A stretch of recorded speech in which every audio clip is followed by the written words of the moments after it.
Let's get to know a hot new music producer on the rise. This is BHL's Next.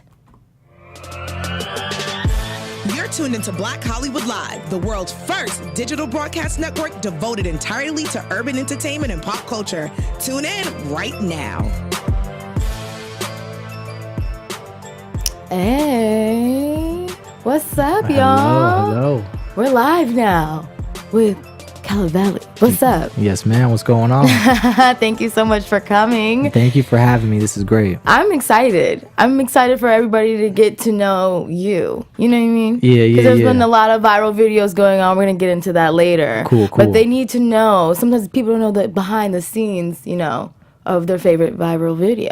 Yeah, Especially yeah. this one that we're going to get into later. So I'm with Caliveli, music producer. You've been working hard. I know you have this great relationship with the legendary Dame Dash. Yes, ma'am. Guys, Dame Dash. The Dame Dash. Put the rock up. You know what I'm saying? The rock is in the Building.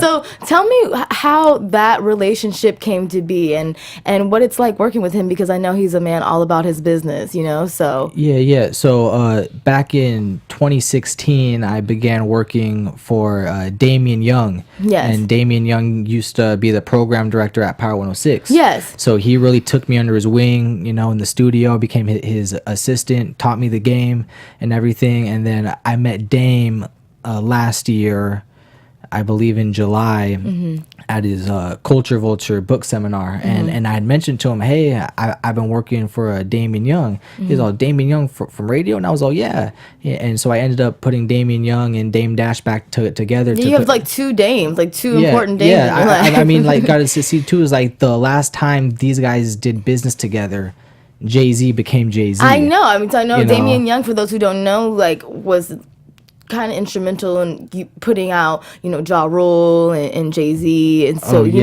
making those people known on radio. So yeah, tell me about Dame and Dame coming together. Yeah. So they ended up getting back together in a Dame studio, and they did a little interview, and then Dame Dash wanted to get into terrestrial radio. So we were like, so we were all for it. We're like, cool, let's do it. Then the radio idea turned more into a television idea.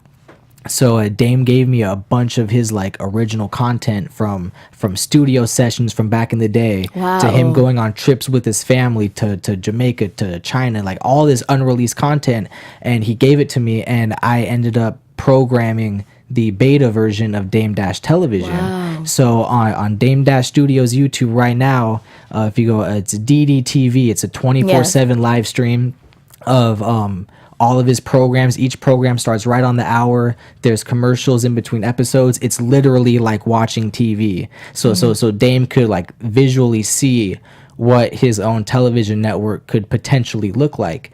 And Dame was all, yo, that's dope. I want you on the team. Yeah. First of all, let's get back to this unreleased content. So what studio session did you see that, maybe not the public has seen that blew you away? Wow.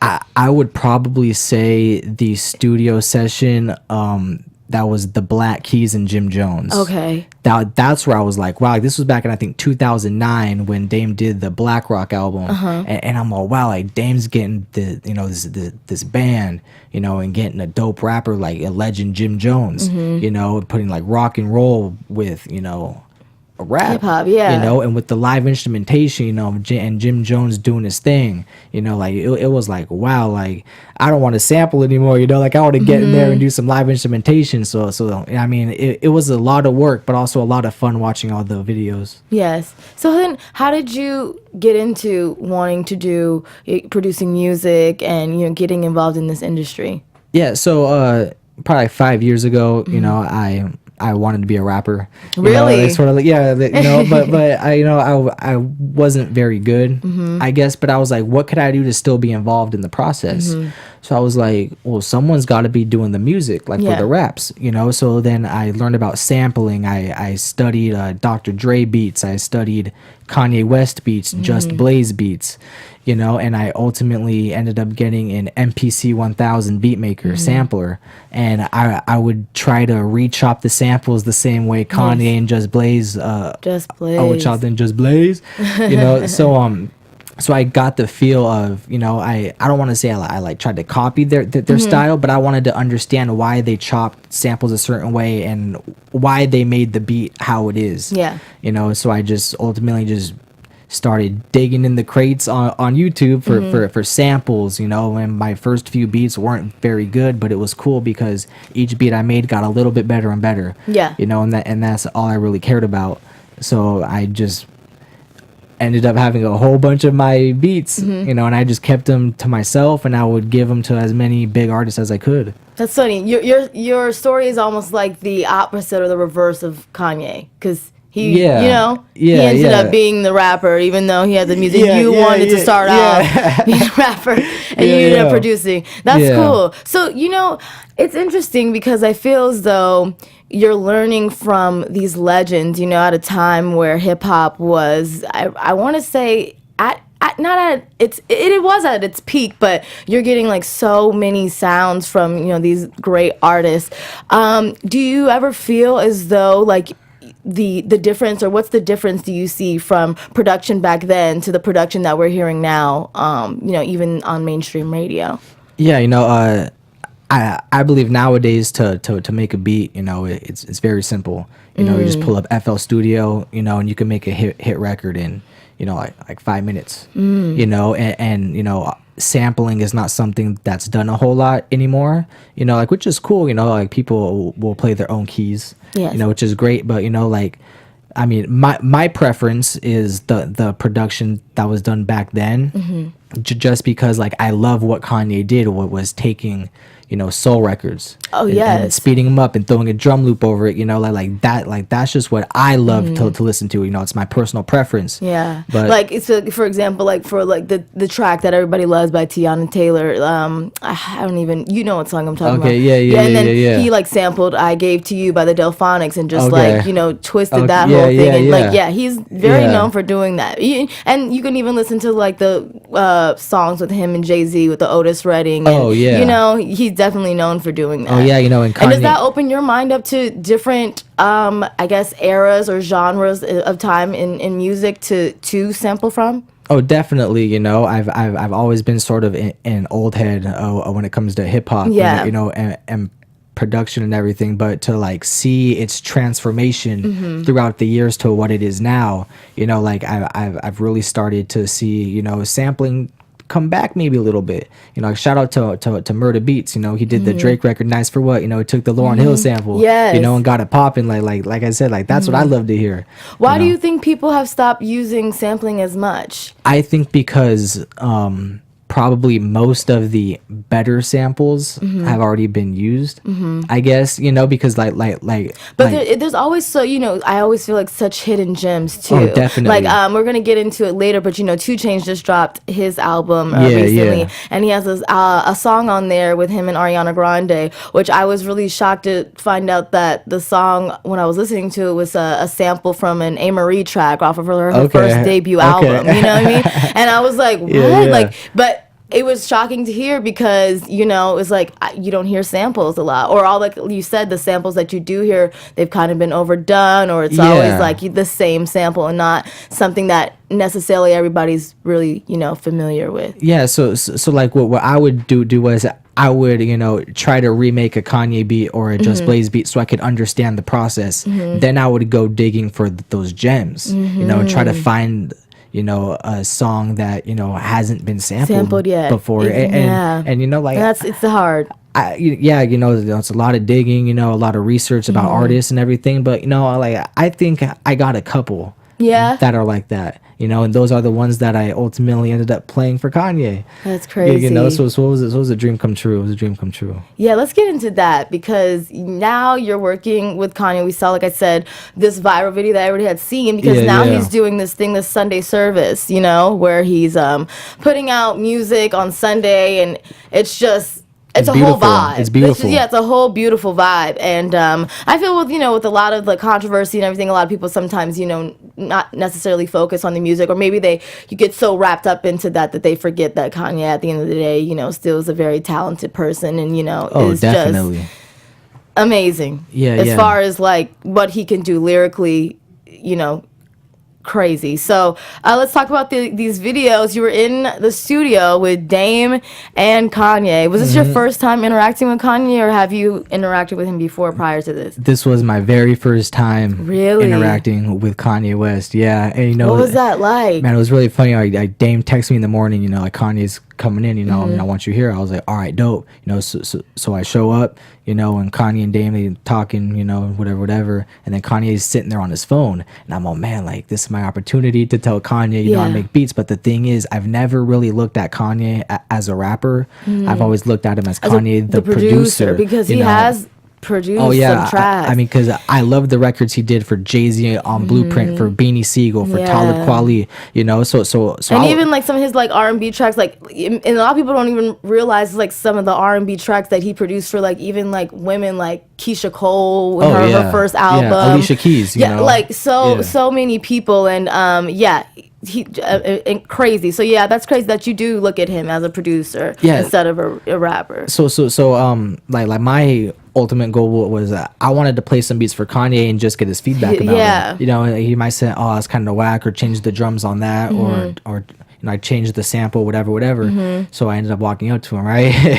And I was like, hey, Kanye, I make beats, and like it would be an honor if I could play them for you. I feel like that's different because like a lot of people, because you look at him as a producer, they probably come up to Kanye as, hey, I want to rap and I want to be a rapper. So I think that's kind of might be refreshing for him. And then when Dame had introduced me to him, he's all, man, Kanye, like this dude comes in the rock or every day, this and that. So Kanye's smiling, man, that's cool, So after I tell Kanye, yo, it'd be an honor if I could play some beats for you, and then Dame's like, just like slow down a little bit, like come on now, he's like, don't worry, I got you. And then Kanye just smiles and goes, I want to hear those beats before I leave. And then I was like, all right, cool. So go in the studio, get everything set up, then everybody comes in, and so I'm sitting there front and center with Kanye, and I play the first beat, and then he's bobbing his head, he's getting the feel of it, and then he tells me to take out my phone and start recording. Wait, what? And I'm thinking, well, like, he told you to take out your phone. Kanye told me to take out my phone and record him, and I'm thinking like, he might not like cameras in his face all the time. Especially like I'm saying, he's always in the spotlight. No, and then plus it's like, okay, like if I record you, like why would I record you listening to my beats? I didn't understand that he was going to start freestyling. I had no clue he was going to do that. So I take out the phone, I start recording. Next thing I know, he just starts flowing. Like we got Dame Dash dancing, dropping ad-libs. Kanye is saying, Dame Dash my mentor, and I let the story begin. It felt, I was like, wow, like it felt like what the old Rockefeller days were. And then after the first beat, we're all laughing, like, like that was cool. And then Kanye's all, play another one. and I was like, okay, so I played another one, and then after that, another one. I ended up playing like 5 beats for him, and he freestyled on every single beat. That's crazy. Every single beat. And I was just like, I had to tell him, pinch me right now, because it didn't even feel real. Dang. That's so... what I would have done, because my favorite to this day is Last Call by Kanye. Man. That just whole entire song, like Last Call by Kanye is just, that's that one, it's crazy because like when I listen to that song now, it sounds totally different. Really? It just sounds like totally different, because it's like, wow, like, because now I've actually had a personal interaction with Kanye, and for him to actually like, rap on my beats, and basically co-sign me was like, wow, and then the very next day, like Dane was all, yo, like, you should be proud of yourself, bro. And I was like, like, why? What are you talking about? Kanye thing. He was all, you helped bring back Kanye, bro. Like for him to freestyle like that, just and no, especially like I feel like those beats were kind of like that, like perfect, you know, like old school Kanye vibe too, you know, because some of the websites. And you know the sound because you I studied know the it sound and you researched that it. you know, like the college dropout, the blueprint, Talib quality, you know, yeah. Beanie Siegel, the reason, you know, like those are my like favorite albums, you know, so like, you know, I kind of formed to that sort of style, and Dan told me, you helped bring back the Kanye, you know, you should be proud of yourself. And they were like, those beats were sounding like some old Kanye beats, you know, and like even the websites were like Kanye. And you can tell, but by the way he's flowing on them, you know, you're getting like I you know, I've said on the show, like, you know, for me, the last album that I have really, you know, felt lyrically that Kanye satisfied me was My Beautiful Twisted Dark Fantasy, where I felt like he was really like, you know, just like snapping, just like the metaphor, like everything was just so like, you know, he really painted a story. And I feel like that was the vibe that he was, you know, giving you while you guys were in the studio together. And I want to pull up those videos for people to see, actually, because it's honestly crazy. Who would have thought? Let's check this out. Cause it dang, niggas niggas too lame. Man, it's a motherfucking shame. It's a motherfucking shame. Listen, look how far we came. You niggas just bitches to the fame. Wouldn't be here if it wasn't gang. Coast style got me now. That's crazy. Yeah, then we have one more too. Look, I can't. My nigga Aerostar knew I made this beat on some cam shit. Back when we could have barely afford a sandwich. Who knew Yeezy would do so much damage that the internet wouldn't have the bandwidth? Look who I brought the band with. Just look who I'm mans with. Just look who I'm fam with. Yeah. I ain't had But that's crazy, especially that one. That's like, and the beat that I'm hearing too, it's just so like, you know, a different era, something different, you know. I feel like with Kanye, he is such so musically inclined that he can change the sound, you know, and you know different sounds of Kanye, different eras of Kanye. But when you hear this beat, you know, you can listen to a beat and know, like, you know, where Kanye was at, or what, you know what I mean? If it was the graduation feel where you get that, you know, like that little bit of like, okay, we can do a little crossover to the pop, you know what I mean? Or like this is just such an old school like feel, but something that you could probably even find like on a My Beautiful Twisted Dark Fantasy or something. You know? I mean, like, still I was soulful. hoping, like, I'm hoping, you know, Yandi be sounding like that, you know. I'm hoping like that'd be really, really cool. That'd be really cool. What other producers from that time, like, you know, I always talk about, you know, that era, they just had so many like great producers. Not that we don't have any, but like, you know, Roddy Jerkins, you have, you know, at that time, there's like so many, like we said, Just Blaze. I remember looking at a video, I think it was like Swiss Beats and Blaze just like beat battling. Oh my god. Yeah, just playing all their hits. Like, I remember watching that on the Instagram live and just being like, wow, like, you know, like, I wish I was in that room, you know?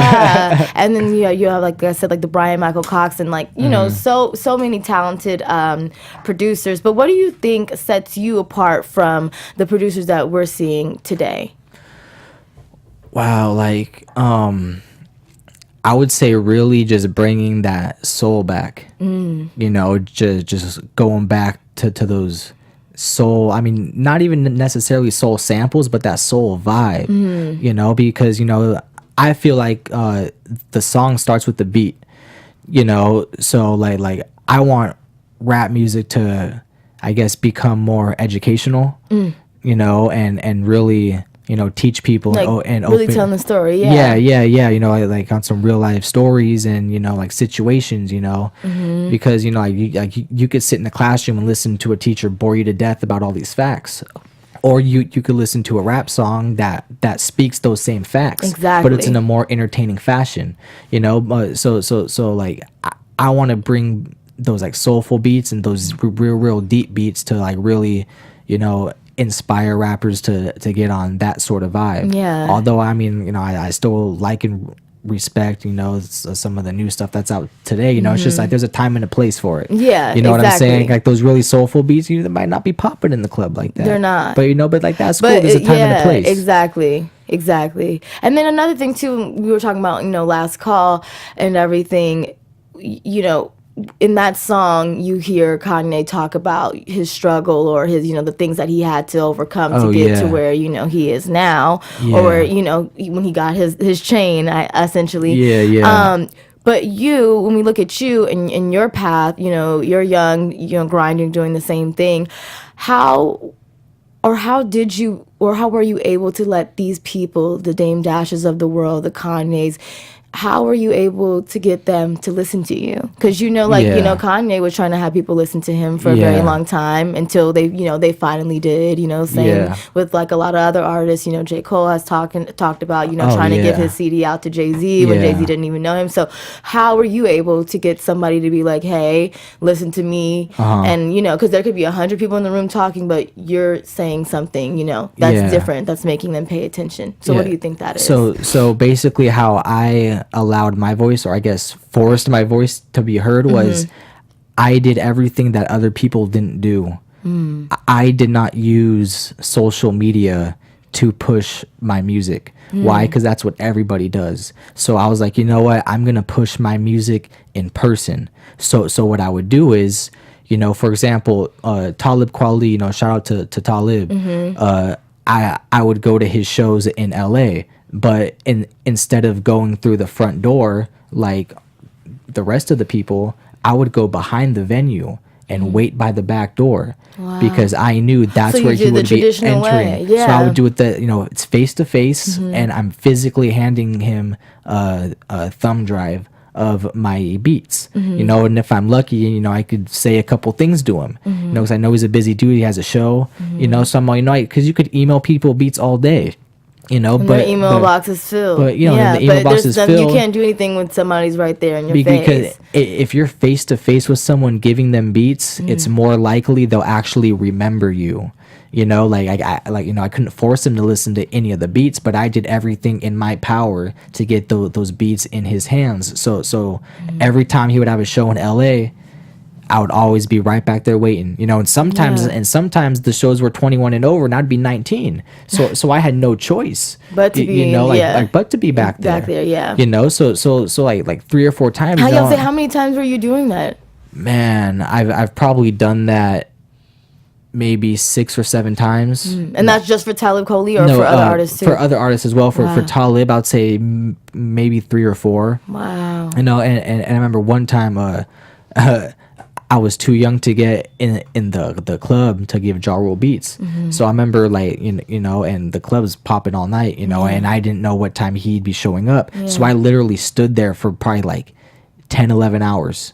Seriously, of just standing there by the back door, and that's how motivated I was, and that's how much I believed in myself and believed in my beats. I was like, if I stand here for 10 hours and give Ja Rule beats and he uses one of the beats, I did not waste any time. If I don't get to meet Ja Rule tonight, hey, standing here for 10 hours still wasn't a waste of time, because I did everything in my power to make somebody listen to you, to make somebody listen to me. I really had that hustle, but it wasn't necessarily like, it was the hustle that nobody else was doing. There was nobody else standing behind the venues with me, because everybody thinks now that they can just either, and it works in certain cases, but at the same time is that everybody knows that now, you can use your social media platform to, advocate for yourself. It's the easiest way, but like I said, my thing was, I'd rather speak with someone face to face than over the phone. But sometimes you gotta do over the phone, whatever. But I remember back in, I think, July or August, I was waiting to give beats to Cameron, Jim Jones, Dipset. They had a show here in LA. I waited back probably like 6-7 hours, whatever it was, and they finally, they rolled up, and I told one of the guys, hey, I got beats for Cam and Jim. He was all, how long have you been waiting out here? I was all, 5-6 hours, whatever it was. He was all, man, come with me. He brings me in, he introduces me to him and throws me right on stage with him. You're kidding. Seriously, and I was all, wow, like, and it took patience was what it was. No one will stand there and for you to be that young and to grasp that idea of patience, because a lot of our generation, the young generation wants everything so quick and instant gratification. And that's what social media is. It's instant likes. It's instant views. It's not understanding the big picture. And the weight and the sacrifice that you're gonna have to make. And like, it was so funny. Talib came through to Dame's studio on probably last week. And I was like, I'll say hi to Talib when it's time. We make eye contact. He walks up to me and goes, "Hey, it's good to see you again."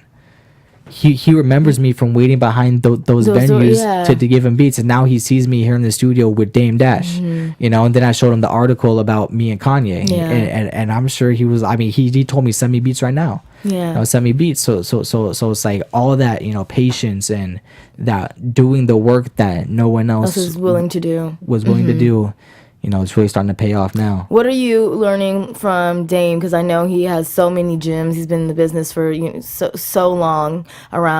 He's a legend. He's been around legends, worked with legends. So what have you learned from working with him?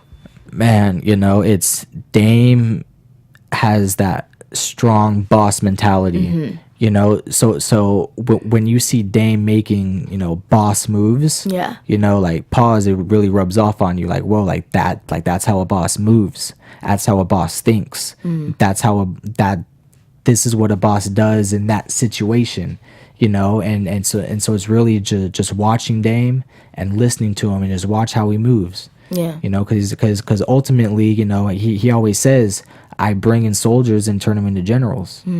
You know what I'm saying? Yeah. So that's what he wants to do for everybody. That's awesome. That's amazing.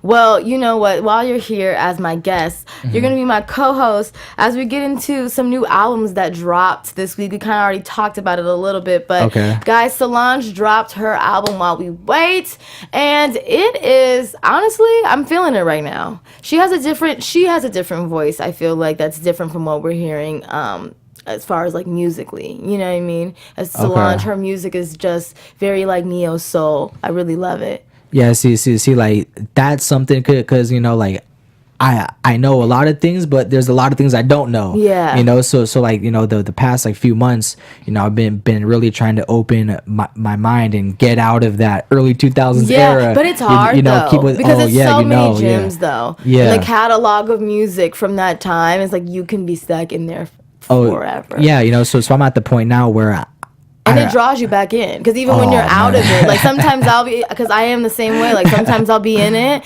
and then I'll go and like, okay, let me just listen to what's going on like currently right now, and then I'm like, okay, this is cool, but then I'm about to go back to like early 2000s or the 90s, you know what I mean? You gotta adapt to the times to survive. So that's what I'm doing right now. Is I'm really like, it's a balance. I mean, even like Graduation by Kanye, like I've been listening to that album heavily the past couple weeks, and it's really growing on me. If you would have told me 3 years ago, hey, listen to this, I probably would have said, nah, like College Dropout's my thing. But like now, like I'm really working on expanding to like the newer wave of music, because that's what I gotta listen to, and that's what I got to be a part of now. And then there'll always be a way, because you have your own certain style that you can infuse whatever the new stuff is, and then your style and put it together. You know what I mean? And that's when it really would be like, no, because I could take those like classic samples, but just put some updated drums on it. Yeah, exactly. Or some 808s, and make it sonically more, I guess, relevant. Yes. Exactly. That's exciting. I'm so excited for you right now. Like, wow, thank you. That means a lot. Because I'm like such a big music head, and I just feel like, your sound, this is it. Thank you. And then speaking of sound, another person that dropped an album on Friday was 2 Chainz. 2 Chainz is back with an album. Man, yeah, shout out to 2 Chainz. Shout out to 2 Chainz. 2 Chainz is also honestly a great story too for anybody who's like hustling, because 2 Chainz been hustling for a long time, you know, until we got to actually know, like, or till like, you know, mainstream pop culture knows like who 2 Chainz is. But if you really know, like, 2 Chainz has been in the game hustling for a long time. So man, I'm gonna manifest it right now. I'm gonna be with 2 Chainz in the studio one day. I'm just manifesting it right now. Put it out. I'm putting it out there right now. In the universe. You know? I always say it every time somebody comes to BHL and wants to do something, I'm like, say it right now. So 2 Chainz, you listening? Hey. Oh yeah. We got somebody to give you some beats. Caliveli is here to provide you with the beats. Definitely. Definitely all day. Okay, then we also have Offset. He dropped this 2 Fridays ago. We got the Father of 4 album that dropped as well. Okay, is he back with Cardi B? Cardi B? I think so. But, you know. Yeah, like I just be looking at the headlines. I'd be like, oh, okay. You know? So, speaking of that, how do you feel about, you know, Offset? You know, we all know that Quavo, as far as like production, has done a lot. You know, how do you, or what's your take on their sound?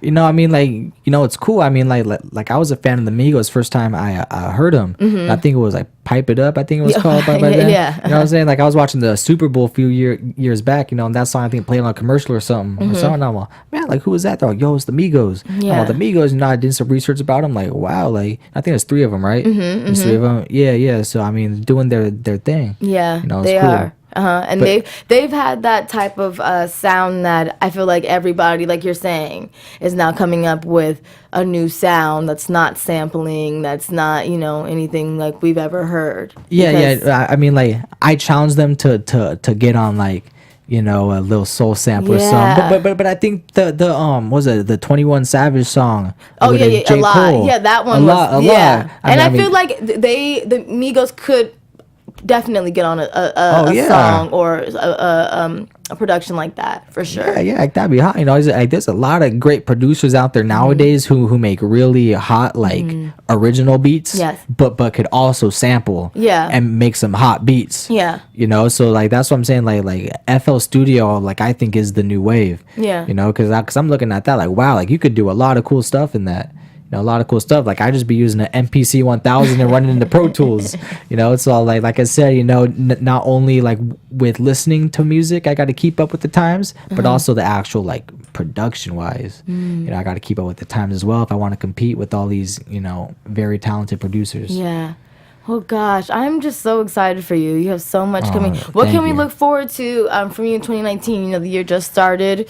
What can we expect? What are you looking forward to this year? Yeah. So it looks like I'm gonna be on a Dame Dash television. Yeah. You know, so you host too on DDTV, right? Yeah. So it's gonna be big. You know, we're planning on putting out the network this year, sometime this year. You know, I mean, like, we got some very, very, very talented people. You know, it's going to be comedy. You know, Tory Hart. You know, it's going to be a music. You know, yeah. I was like, what designer? I'm like, I need to know about this music. You know, that's probably gonna be crazy. Designer came through a few days ago. You know, Praz came through. You know, just like, so like Talib there, you know, so like this, I'm just blessed to be like surrounded by all these people that I grew up looking up to. And now it's like, wow, like I'm in the studio with these people, you know, so I'm just really soaking it all in and just really trying to learn a lot. I'm so proud. Thank you so much for coming, guys. Thank you. Please, Justin, let everybody know where they can find you on social media so that they can be like, you know what? This is the producer that they've been talking about. Let them know. Yeah. This is the producer who made those beats. You know? No, it's all good. Find me on Instagram at Caliveli, Caliveli, Caliveli. And then we never even got to talk about, how did you come up with Caliveli? Yeah. So when I started out rapping, like, everybody called me J Cali because my first name is Justin and my last name is Callahan.